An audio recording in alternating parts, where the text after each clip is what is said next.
Thank you pastor. Praise lord. ദൈവനാമം ഉണ്ടായിരിക്കട്ടെ. ഈ അനുഗ്രഹിക്കപ്പെട്ട ഈവനിങ് ടൈമിലും കർത്താവിനെ ആരാധിക്കുവാനായിട്ട് സ്തുതിക്കുവാനായിട്ട് നമ്മൾ കർത്താവിന്റെ സന്നിധിയിൽ നമ്മൾ കടന്നു വന്നിരിക്കുന്നു.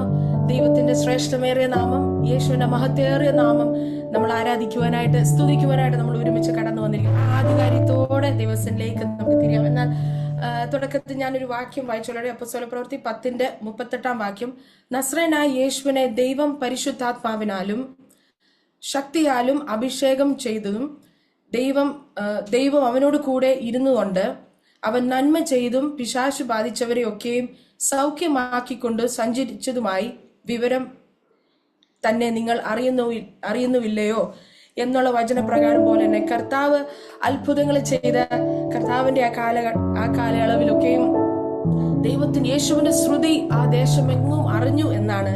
എന്തെന്നാൽ ദൈവം അത്ഭുതത്തിന്റെ ദൈവങ്ങളെ, അടയാളങ്ങളുടെ ദൈവമായിരുന്നു. അതിശക്തമായ പ്രവർത്തികൾ യേശു ചെയ്തിരുന്നു. ആമേൻ. പിശാചുകളെ ഓടിച്ചു മാറ്റും, എന്നേക്കുമായി ഭൂതങ്ങളും മാറുകയും അത് രോഗങ്ങൾ എന്നേക്കുമായി മാറി ഭയങ്ങളെ എന്നേക്കുമായി നീക്കിയ യേശുവിന്റെ ശക്തിമേറിയ നാമം ശ്രുതി പോലെ ദേശങ്ങളിൽ പടർന്നതുപോലെ ഇന്നും കർത്താവിന്റെ ശ്രേഷ്ഠമേറിയ എല്ലാ നാമത്തിലും മേലായ നാമം. There is no equal, there is no rival with God. Hallelujah. അത്ര ശ്രേഷ്ഠമേറിയ നാമം ഈ കർത്താവിന്റെ നാമത്തെ പുനരുത്ഥാനത്തിന്റെ ശക്തിയാൽ ആധികാരികത്തോടെ കർത്താവിനെ നമുക്ക് ആരാധിക്കാം. ചില നിമിഷങ്ങൾ നമുക്ക് ദൈവത്തെ സ്തുതിച്ചുകൊണ്ട് ഹൃദയത്തിൽ നമ്മൾ പാടുമ്പോൾ ഹല്ലേലൂയ ഓരോ വാക്കുകളും ധ്യാനിച്ചുകൊണ്ട് ദൈവത്തിന്റെ മാധുര്യം, ദൈവത്തിന്റെ സൗഖ്യം, ദൈവത്തിന്റെ വിടുതൽ അനുഭവിച്ചുകൊണ്ട് ചില നിമിഷങ്ങൾ നമുക്ക് ദൈവത്തെ ആരാധിക്കാം. What a beautiful name it is. What a beautiful name it is. The name of Jesus Christ, my King. What a beautiful name it is. Nothing compares to this. What a beautiful name it is. The name of Jesus. What a beautiful name it is. What a beautiful name it is.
നമ്മൾ ആരെങ്കിലും ഈ ഒരു അവസ്ഥയിൽ ഇപ്പോൾ ഒരുപക്ഷെ ജീവിത പ്രയാസങ്ങളോ നിരാശകളോ അല്ലെങ്കിൽ ഭയമോ ഭീതിയോ ഒരു പടി പോലും മുന്നോട്ട് കടക്കാൻ കഴിയാത്ത ഏതെങ്കിലും നിമിഷങ്ങളോ സാഹചര്യങ്ങളോ ആണെങ്കിൽ ഈ യേശുവിന്റെ നാമത്തെ വിളിക്കുക, അപേക്ഷിക്കുക. എന്നാൽ കർത്താവ് സകല കൃപാ ദയാലുള്ള ദൈവമാണ്.